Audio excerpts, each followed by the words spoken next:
ان کا جو روپیہ تھا وہ تھا 200 پہ. انہوں نے 200 پہ روکنے کے لیے $5 ارب لگائے رکھے, لیکن 6 مہینے بعد جب ان کے ریزرو $7 ارب سے $2 ارب پہ آ گئے تو وہ کنگال ہو گیا ہے. وہ ملک بینکرپٹ ہو چکا ہے, ڈیفالٹ کر گیا ہے, اور اس کی کرنسی صرف 3 سے 4 دنوں میں 200 سے اٹھ کے 350 سے اوپر جا چکی ہے. تو یہ وہ ظلم ہوتا ہے جو آپ آرٹیفیشلی کسی کرنسی کے ساتھ کرتے ہیں. اس کے علاوہ جو پی ٹی آئی نے واقعی اپنی طرف سے لون لیا اپنے اخراجات پورے کرنے کے لیے, وہ کتنا تھا؟ 5,500 ارب روپیہ. اب اس پیسے کو پی ٹی آئی نے صرف کہاں کیا؟ ہاں, یہ پیسہ خالصتاً پی ٹی آئی نے اپنے لے لیا ہے. تو اس میں سے جو ایک بڑی رقم ہے تقریباً 2,500 ارب روپے کی, وہ کووڈ کے دوران پاکستان بھر میں خرچ کی گئی. تقریباً 1.5 کروڑ خاندانوں کو تو 12 ہزار روپے دیے گئے. پھر ہیلتھ سیکٹر کو بہتر کیا گیا. 434 ارب روپے کا انڈسٹری کو پیکیج دیا گیا تاکہ وہ ایکسپینشن کریں. مزید سستے قرض دیے گئے تاکہ معیشت رکے نہ. اس کا فائدہ کیا ہوا؟ اس کا فائدہ یہ ہوا کہ گزشتہ مالیاتی سال میں پاکستان کی جو اکانومی گرو کی ہے وہ ہے 5.4% کے حساب سے, جبکہ امریکہ کی اکانومی -4% پہ رہی, یورپی یونین -8% پہ رہا, انڈیا -7.3% پہ گیا, اور دیگر ممالک بھی اسی طرح پیچھے گئے.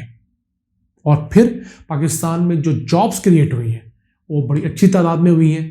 اب پاکستان جنوبی ایشیا میں سب سے کم بے روزگاری والا ملک رہا پچھلے سال تک, اور یہ فگرز ہیں ورلڈ بینک کے, میرے یہ سرکاری فگرز نہیں ہیں, ہم اس پہ ڈیٹیلڈ ویڈیو کر چکے ہیں. پاکستان میں بے روزگاری کی شرح ہے 4.3%, جبکہ ہمارے ہمسایہ ملک انڈیا کے اندر بے روزگاری کی شرح کیا ہے 8%. اس حساب سے ہم بہتر ہے. اور پھر حکومت نے لوگوں کو کرونا ویکسین لگانے کے لیے بھی تقریباً 1.5 ارب سے زیادہ رقم جو ہے 1,500 ارب روپیہ جو ہے ویکسین کی امپورٹ پہ خرچ کیا ہے.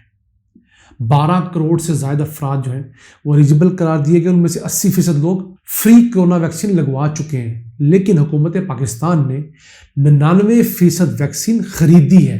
صرف 1% ویکسین جو ہے وہ چائنا یا امریکہ نے ہمیں گفٹ کی ہے, باقی سارے ہم نے خریدی ہے. پھر ہم گزشتہ کچھ عرصے سے ملک میں پیٹرول اور ڈیزل سستا انجوائے کر رہے ہیں. ہماری سرحد کے اس طرف انڈیا کے اندر جس وقت پیٹرول چل رہا ہے وہ 240 روپے لیٹر پاکستانی کا بنتا ہے, بنگلہ دیش کے اندر 187 روپے کا بنتا ہے. اور عام عوام جو ہے بنگلہ دیش کی بھی اور انڈیا کی بھی کسی صورت ہم سے امیر نہیں ہے. صرف انڈیا کے اندر چونکہ چند بہت بڑے خاندان امیر ہیں اور وہ خرابہ پتی ہیں, ان کی پر کیپیٹا جب کیلکولیٹ کی جاتی ہے تو لگتا ہے کہ انڈیا کے اندر پر کیپیٹا انکم زیادہ ہے, حالانکہ وہاں پر ہم سے زیادہ غربت ہے. تو اس حساب سے بھی دیکھا جائے تو پاکستان کے اندر حکومت 240 ارب روپیہ پیٹرول اور ڈیزل سستا کرنے کی مد میں سبسڈی دے رہی ہے. پھر جو پرائم منسٹر تھے سابق عمران خان, انہوں نے 5 روپے یونٹ سستا کرنے کا اعلان کیا تھا, اس کے بھی تقریباً 200 ارب روپے کی سبسڈی ہے. پھر 2018 کے اندر جو BISP تھا, بے نظیر انکم سپورٹ پروگرام, اس کا جو والیوم تھا وہ 120 ارب روپے تھا. پی ٹی آئی حکومت نے اس کو احساس میں کنورٹ کیا اور اس کو بڑھا کر 360 ارب روپے کر دیا, 3 گنا بڑھایا ہے. تو یہ 5,000 ارب روپیہ اس کی جو میجر بڑی یوٹیلائزیشن ہے وہ میرے اور آپ کے غریب بھائیوں کے استعمال میں آئی ہے اور انڈسٹری لگنے میں استعمال ہوئی ہے. یہی وجہ ہے کہ عمران خان پاکستان کا وہ پہلا وزیر اعظم بنا ہے جس کو اقتدار سے اتارا گیا ہے, تو ہم سڑکوں پر آ گئے ہیں. آپ ان کے جلسے دیکھ لیں, آپ احتجاج دیکھ لیں. اگر یہ کام نہ ہوئے ہوتے بیک گراؤنڈ میں تو جس قدر مہنگائی تھی عمران خان کبھی اٹھ نہ پاتے.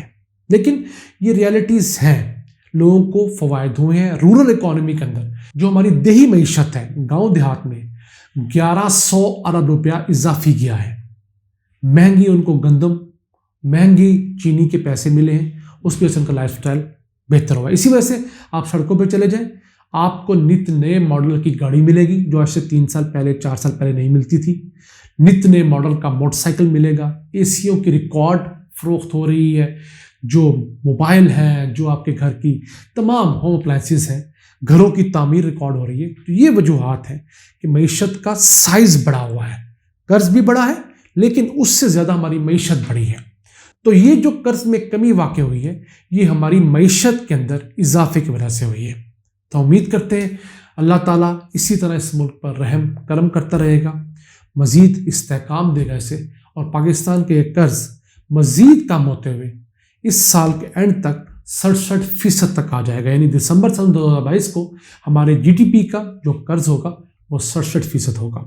یاد رکھیے گا میں صرف قرض کی بات کر رہا ہوں، اس کے علاوہ کچھ اماؤنٹ ہے جس کو لائبلٹیز کہا جاتا ہے، وہ ایک ٹیکنیکل ٹرم ہے، وہ صرف معاشیات بہتر سمجھتے ہیں، تو وہ بھی لائبلٹیز ہے، لیکن اصل جو پاکستان پہ قرض ہے وہ 43,000 ارب روپے کا مارچ سن 2022 تک ہے۔ ان الفاظ کے ساتھ اپنے میزبان عبد الرحمان کو اجازت دیجیے، اللہ نے کے بعد۔